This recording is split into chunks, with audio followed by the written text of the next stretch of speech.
Well, here we are on Monday again, and it's time to visit the plague-infested county of Donegal, where Pat McGart resides. Well, Pat, how are Morning you? or afternoon, Jude. Sorry, it's usually you says morning and me says afternoon. I've just reversed that. How are you? I'm not so bad. Not so bad, really. All things considered. They say this lockdown is going to go on for, not lockdown, but the virus is going to be around for maybe, I heard a woman saying on TV last night, anywhere between 18 months and 2 years. How do you feel about that? That is remarkably cheerful. Now, Hmm. the only thing, there's a guy, Professor Luke O'Neill. He's a very sensible man. He's an immunologist, I think. He was on RT the other day, and he said they're making great strides with vaccines, and he says there could be sort of good news on that front by the end of this year or early next year. So Uh, maybe. I think So a lot of people are you saying always have to that. take a. There's always a positive somewhere in the middle of it all. Yeah. It depends on the expert that you're listening to, Yeah. But I would have But thought that given he's a the very number. sensible guy. He's been pretty spot on much of what he said so far. So Mhm, mhm. he's not one of the lunatic fringe. And we're told that there's any number of people, there's maybe a couple of dozen Yeah, centers working on yeah, a virus killer. But yeah. you'd like to think one of them would come through. They're Somewhere. actually vaccinating people in China together, Yeah, costing apparently so. 45 quid each, and it's How much? 45 quid a shot.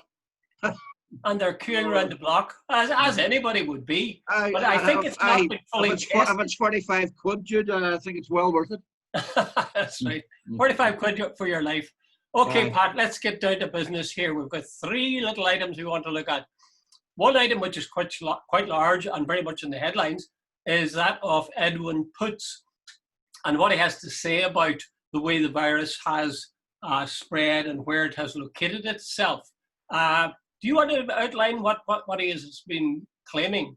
Yeah, well, basically, Jude, my understanding of it is he basically said, to do the shorthand version, is that the virus is much more prevalent in nationalist areas than in unionist, loyalist areas. Yeah. And he puts that down to the Bobby Story funeral, which apparently took place, May, June? June. And I think that might be slightly. I put it well to finish off. It's a really seriously sectarian comment. Put it like that. If the virus goes into East Belfast, the Shankill Road next week, I'd love to hear some nationalist politician saying the virus is actually a green virus because it's going to infect those orange people. It's absolute rubbish what he's come out with. But anyway, I think I love Damon McCann, the veteran journalist one. He says when it comes to sectarianism, Edwin Poots is a super spreader. So, That's good. What's your view on it?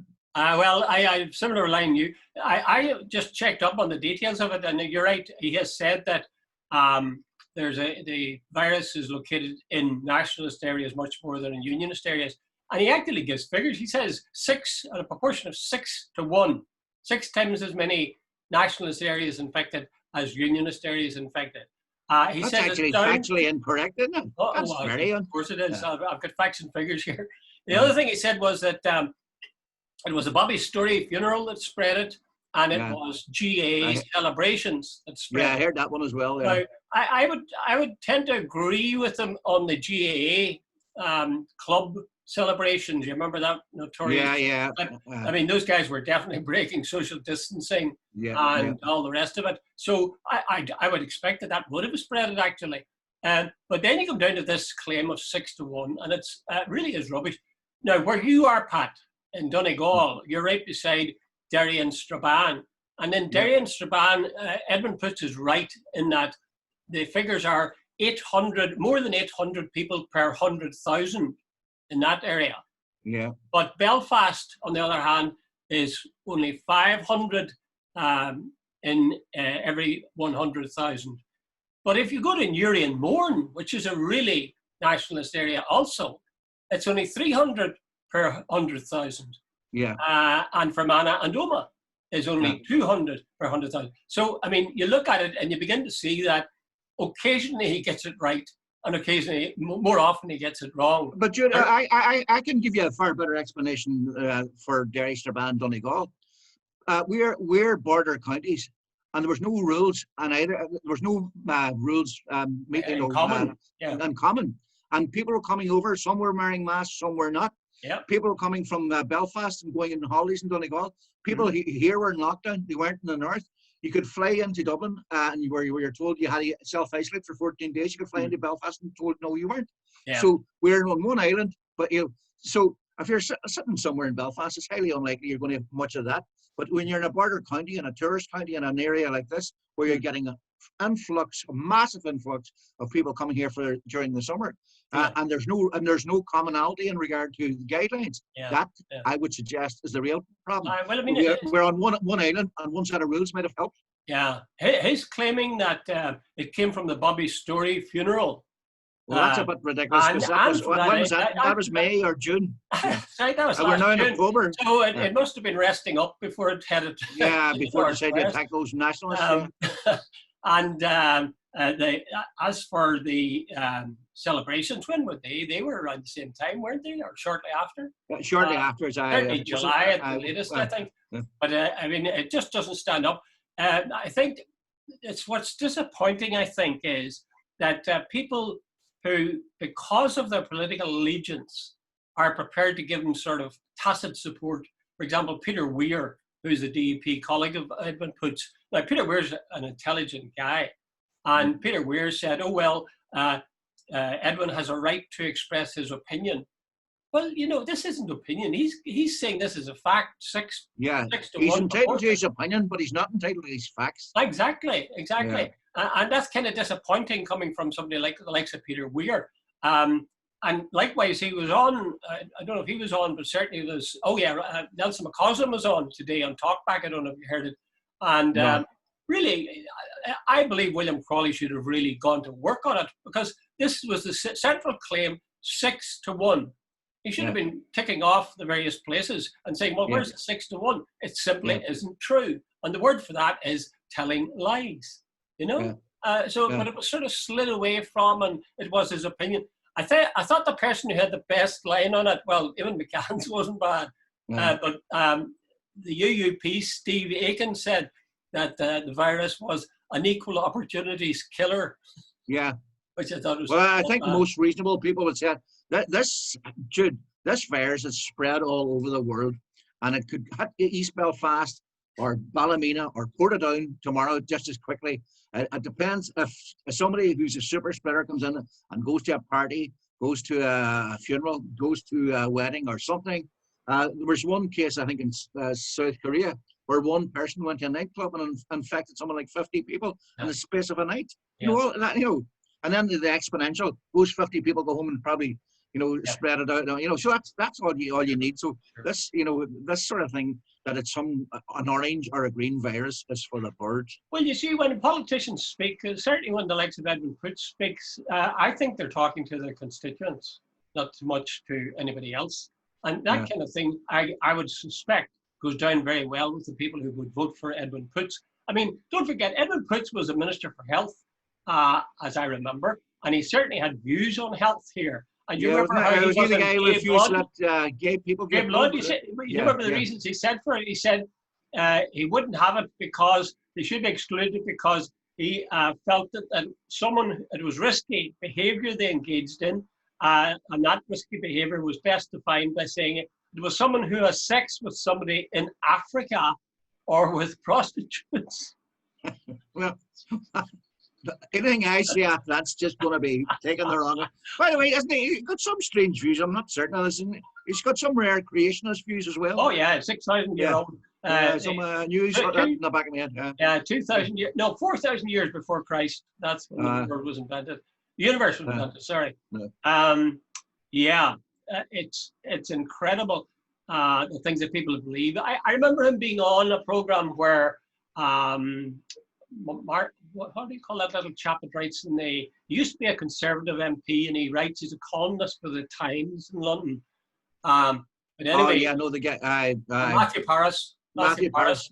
And he used to be an MP. He was engaged in discussion, and Edwin came out with this line about the Earth being 6,000 years old, and you could hear the astonishment in Paris's voice. He says, "Are you the Minister for Culture and the Arts?" Yeah. He says, yes, that's correct. But Jude, you remember the Paisley? Remember Paisley went one time. I had a good old mentor in a way, a man called Frank Curran, when it came to Dairy First, and just, Paisley got chucked out of the European Parliament, shouted out the Pope was Antichrist and all the rest. And I said to Frank, one day, when I was just only in the door, that's not a disgrace and so on. He says, but you're totally wrong. He says, he doesn't care about your point of view. He says, that's playing a bomb back in Ballymena. There's the only man standing up for us. And he says, he tops the poll. He doesn't give a monkey's what somebody in France thinks of him. Oh, yeah. Oh, well, I'm sure Edwin has his mind on that as well. But it's kind of dismaying to think that there are people who will really latch on to something like that so patently false, and then that will energize them to go out and vote. The comparisons, dare I say it, with Trump are kind of alarming.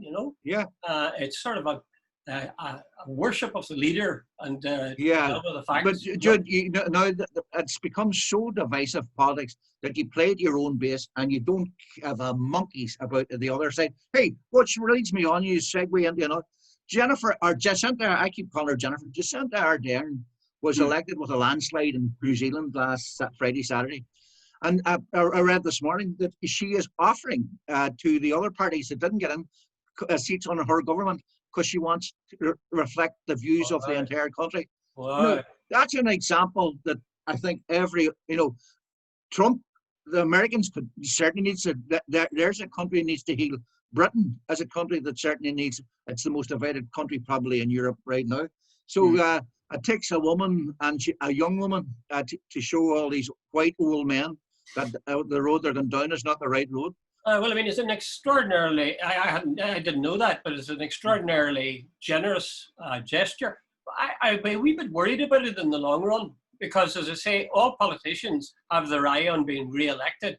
Now, if I was an opposition politician and I was given a seat at the cabinet, there'd be the temptation to create mischief, even in minor ways. Yeah, well, okay, but the point is, apparently the Green Party and New Zealand went from 8 seats to 10 seats, and they got a significant, it's a small parliament, so that's not bad.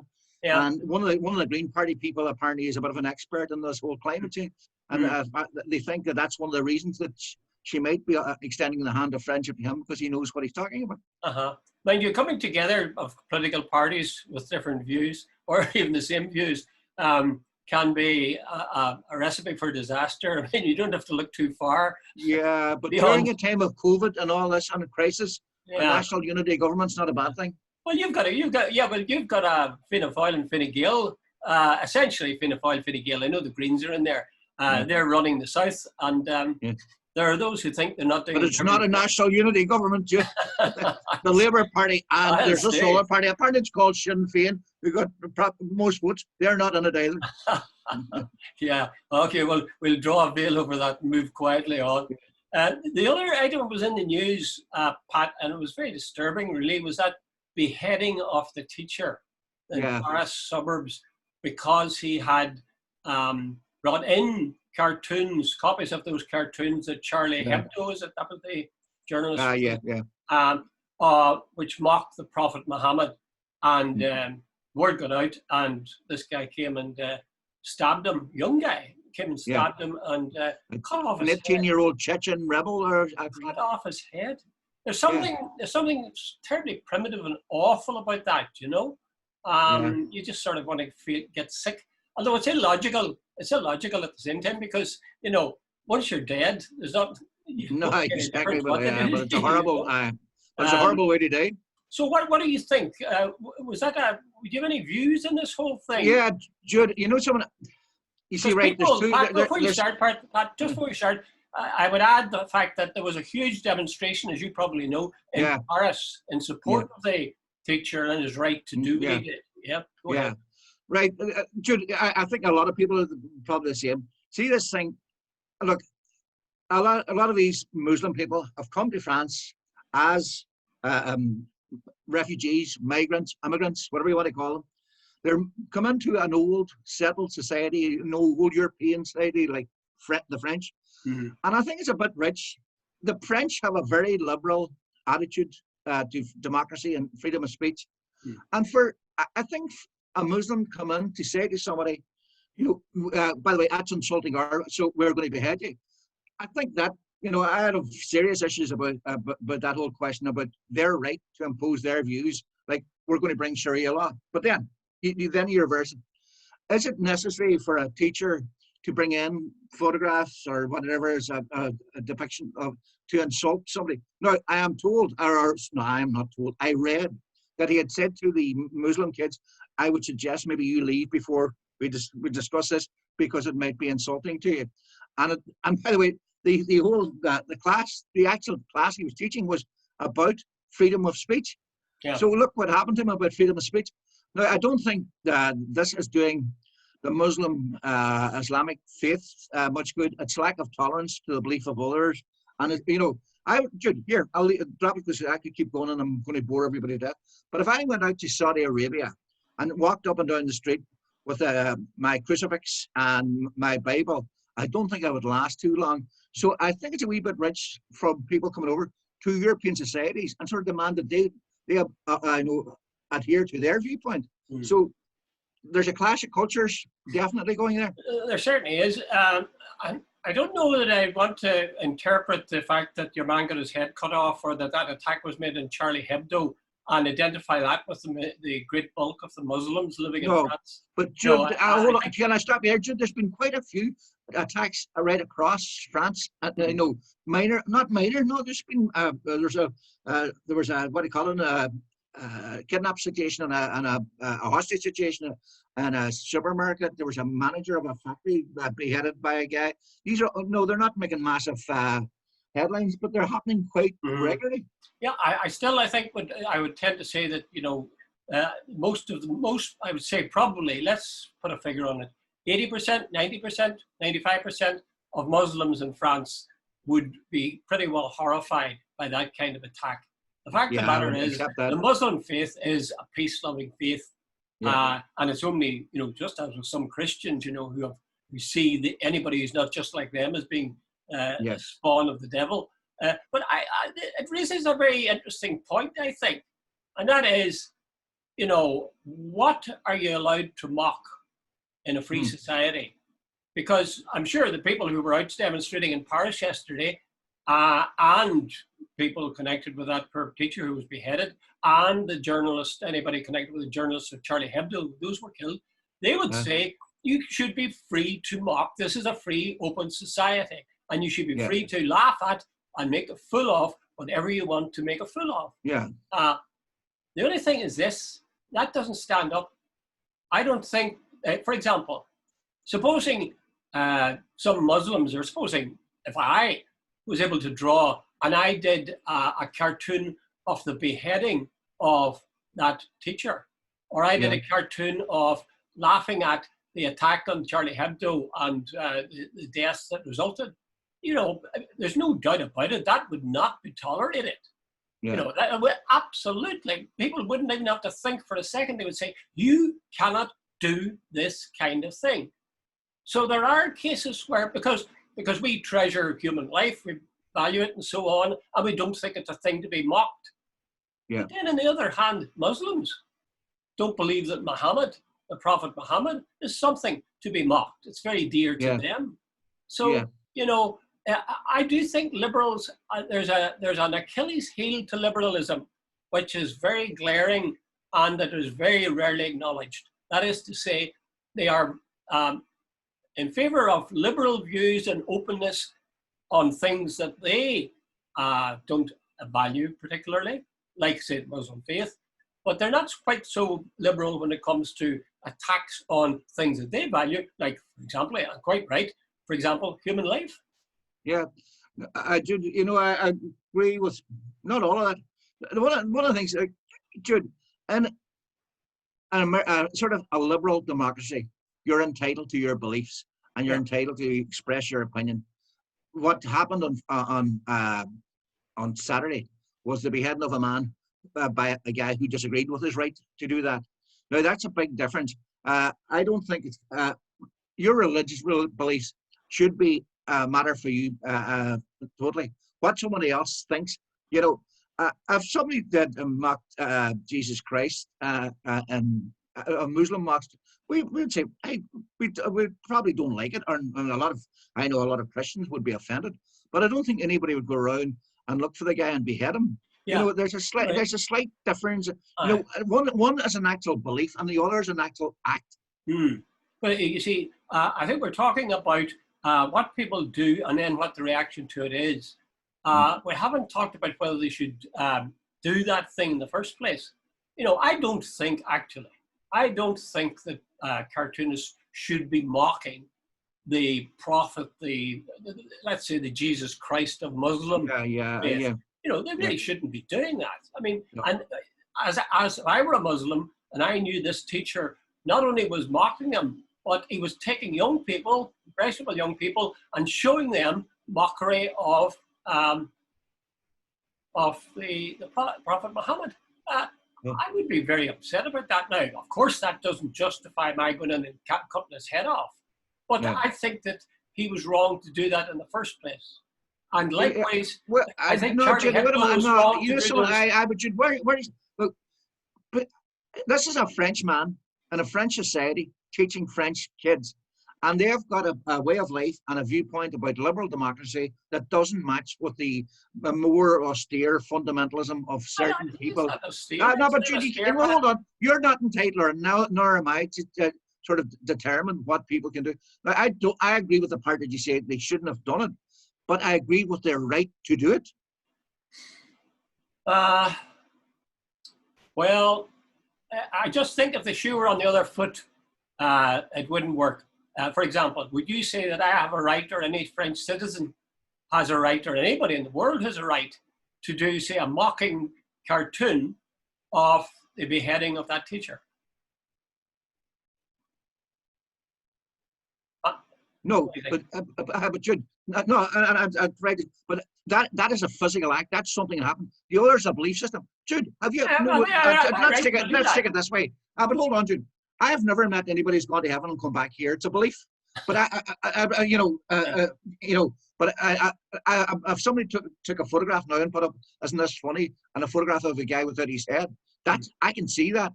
That's physical. I know that happened. Now, I am not insulting the Muslim. And I take your point. The Muslim people are entitled to their beliefs and they're entitled to respect. But I don't think they're entitled to go and sort of say and demand that when they live in someone else's country, because they've moved into an old society, and they're saying, you can't demand that the people who lived there for a long time before you now follow what you want. No, well, I'm not saying that they should. What I'm saying is that it's not right. I don't believe it's right to mock things that other people, and I agree with that. Really, 98% of people would say that very as well. dear, very central to their whole way of life. You know, it's just wrong. I tell you what I was struck by the other day. Michael Palin of the Monty Python team, a really nice guy, and he's done all these years. Very, very charming. I interviewed him one time, you know, and he was in person just as nice a guy, and even more so. Yeah. Now, Michael Palin was talking about, and they showed some clips from the past, about the life of Brian. And I have watched bits of the life of Brian and I've laughed, you know, it's kind of funny. But he was maintaining that they weren't mocking the life of Christ. Now, frankly, Paul the other one, you know, he was mocking the life of Christ. He was. I can't remember the name of the guy. Remember the famous one? I totally disagree with what you're saying, but I'll defend to the death your right to say it. Well, I hold the belief that all of it. Now, I remember Frankie Boyle, the Scottish comedian. I think he made a joke about the concentration camps. Now, Jude, I didn't see it as funny at all, and I don't think you can really make jokes about concentration camps. But I don't think there's anything funny about them. Yeah. You know, so like there are limits about what. But hey, Jude, you know, see if we go down a road that if I don't like what you're saying or you don't like what I'm saying, that we are entitled to do something physical about it. As a principle, you know, and by the way, I do take your point. I know a lot of very, very lovely Muslim people. They're the salt of the earth. So, but it's the big picture I'm talking about, not individual people. Well, I will leave it at that, I think. But my last point would be that if we say people have a right to mock, say, religion or the Prophet Muhammad, then we should also ask the question, have we a right to mock what happens to people at the hands of Muslim extremists, like who kill people. And the fact of the matter is, we don't have a right to do that. You wouldn't do it. You just wouldn't tolerate. I don't think French society would tolerate anybody mocking the death of that teacher. I really don't. No. I think Macron's on record as saying this is an existential threat to the whole way of life. And Jude, it is increasing that the intolerance of certain sections of the society, the new immigrants into, they're demanding, that the French are sort of basically, and I think it's going to be a real mass, like there are parts of, can't remember, but Marseille, apparently there are parts now, the sort of Arab quarter where the police will not go in. But I mean, Marseille has always been a sort of an exceptional French city. It's always had a huge sort of difference of population from any other city in France. I said that last thing was the last thing I was going to say about it, but I'll say this. Once you have immigrants coming into a country, the idea that they've got to, adapt your ways, got to talk your language, they've got to dress like you, they've got to eat like you, and so on. I think that's wrong. I think that the country that these people come into should take the good these people have to offer them and be very grateful that they can get it. Because any culture coming in that's different from your own, it's got to have something you can learn from and value. Yeah. There might be things you don't want, but there are things. I think I'm open to correction this, but I think there was some Australian, but probably like a open to correction here, who said you're more than welcome to come here to avail of our jobs, our culture, and make a livelihood. But you're also, if you don't like it, you're also more than welcome to leave. Well, I got a lift. I had to do a thing in the BBC in Bristol, and I got a lift in the airport in a taxi, and I asked the taxi man, how were things and were there immigrants and so on. Just the whole way in, he told me how the immigrants, was too many of them. They have to learn English. No way were they not going to learn English. If they weren't going to learn English, they could get out. And they should dress like English people. They should eat like English people. If they're in England, they're going to have to toe the line. And if they don't like it, they can clear off. So that kind of intolerance just surprises me and dismays me. That's the truth. Yeah. Okay, let's go on to something really close to my heart, and that is skinny dipping. There was an article, I don't know if you read it in the Irish Times yesterday, and it was talking about, I don't know where they were, but Killiney, Jude. Killiney. Yeah. That's quite a fashionable, well-off part of Dublin, outside Dublin, and they have skinny dipping there. I'm not sure they have it at certain times or certain days or whatever, but they certainly interviewed people who were singing the praises of it and saying, we're wrong to think of it, nakedness in sexual terms, and it was wonderful, being part of this naturist community. What do you think, Pat? Jude, someone, I'm looking out at the weather here right now. The one's howling and it's raining heavily. I think naturism in Ireland is a lost cause. I've had float your boat before. I have no problem with it whatsoever. Someone, I was in Spain years ago, Jude, and this is true. Now, I remember this lady came along and she went into the shower and she just stripped off everything. And it was the first time in my life I turned around to the wife and says, I wish that woman put on clothes.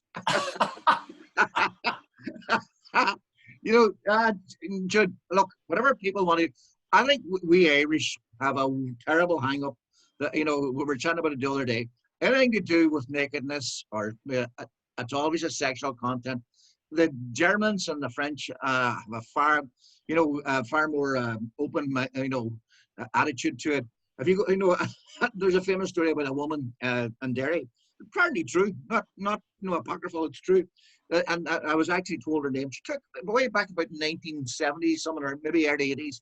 She had two. I think she might have twins, two boys, and she took them off to Spain. And they went down the beach. And when she saw all the women topless, she took the two boys home, and they didn't get onto the beach or to the back of the hotel. They weren't allowed onto the beach for the other 14 days or 13 days. Age of the boys? About 14 or something. So, I remember being told that story way back in the day, and I remember being told the name of the person and all the rest. So, Jude, there's this sort of, what we say, prudishness, and, this whole fundamental Catholicism. I'm not sure. I remember when we used to go to France in these camps, and you go to beaches, and that was a time, I don't know, maybe they still do it, topless swim gear for women. So women were walking around all over the place with their bosoms on display. Yeah. Now, I can remember my son, one of my sons was an early teenager, and like, I didn't take him back to the camp and lock him up or anything, but I remember thinking, Jesus, if I was 14 and walking around looking at these women with these bosoms on display, I would have found that very erotic and even sort of alarming and scary and thrilling and everything else. No? Yeah, but you know, I think we've got this. Well, of course, the climate here has led to a different way of. Geez, you paid on 2 or 3 garments, but we don't have the sunshine. We don't have all that sort of stuff. That if you go to Spain, you know, the jeepers, people walk up and down the street, and you know, and if you're a male, you know, and you're heterosexual, you just notice the women, and like most of them are very skimpily dressed. But after a day or two, you just start noticing it's just part of the culture, you know, and it's no big deal. Yeah, but you know, but you remember, like, there's a bit of a hypocrisy here too. Remember when miniskirts came in the '60s? They were tutting, and then there was all the different styles. You know, the human physiology or whatever it is hasn't changed, so we're not. It's nothing new. So, in fact, I'd say after, Jude, see if you go down to the beach in Spain, after about a day or two, you don't even notice it. You know, but you wouldn't be attracted to yourself, Pat. Say again. You wouldn't be attracted to yourself. Jeez, anybody would see me running around the nip would be in need of some sort of counselling. You think it might startle the horses? Might startle the horses or something. Well, I'll tell you something now. I only once in my life did I ever skinny dip. And that was with another guy. I think it was a lake somewhere in the remote part of Wicklow. And I must confess, it was bloody marvellous. I'll tell you what, you might say, don't be ridiculous. You know, you normally swim with a wee pair of skimpy trunks on you, and what's the difference in that? What's the difference? You know, but let me put it to you like this. Supposing you were told you could have a shower wearing a pair of swimming trunks, or a bath wearing a pair of swimming trunks, or not, your obvious choice would be without, because you'd say, well, that's big inhibiting some way, you know? Yeah. The same thing actually applies to swimming, I think. It really was. It was a feeling of liberation to it. Now, I never followed up on it in the last 70 years, but I can see why people do it, and why people would say, you know, why are people so uptight about it? And can't we, in this particular area, there used to be parts of beaches in France where it would be naturist. Same in Vancouver, there was a section where there were naturists. You'd walk around with nothing on. If they choose to do it, I think that's fine. And to be honest, I can see the reasons why they might. I think that's there was a Spanish woman quoted in the excuse me in the Irish Times, where she said it's very, very liberating, and that once you do it, there's a psyche thing, and then this whole thing about your body image. A lot of people, particularly women, are under the whole fashion industry is basically based on the premise of making women feel bad about themselves. You know, there's all this diet stuff, and then this dress will make you look wonderful and whatever. So women are under a hell of a lot of pressure to look good. But she said your lumps and bumps, once you get out your clothes off, and you're after a while, you just lose your inhibitions and the feeling of liberation. And I suppose there is an element of truth.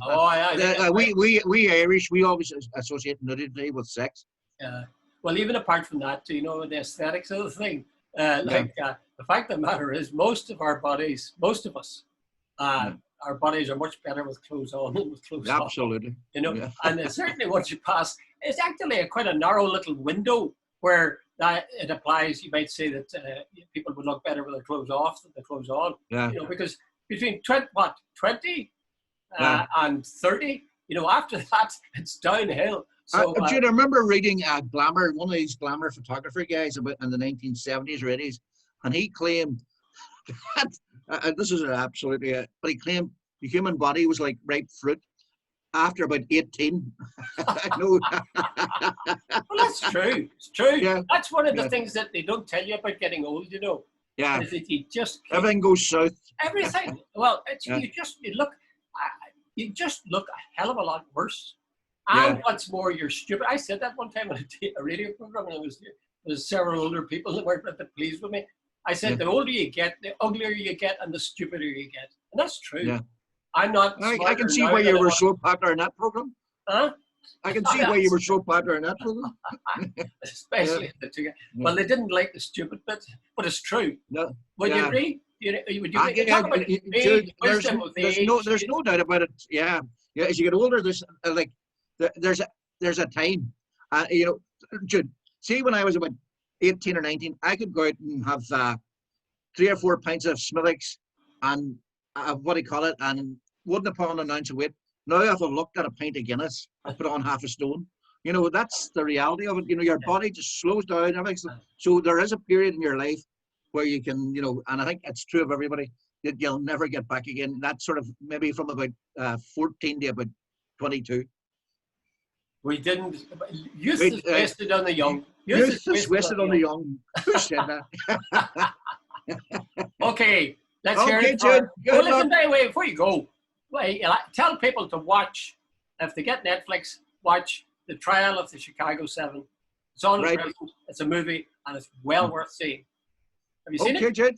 Oh, no, I have not. Okay. No, it's a pleasure deferred. Okay, thanks. All the best. All the best, Jude. Good.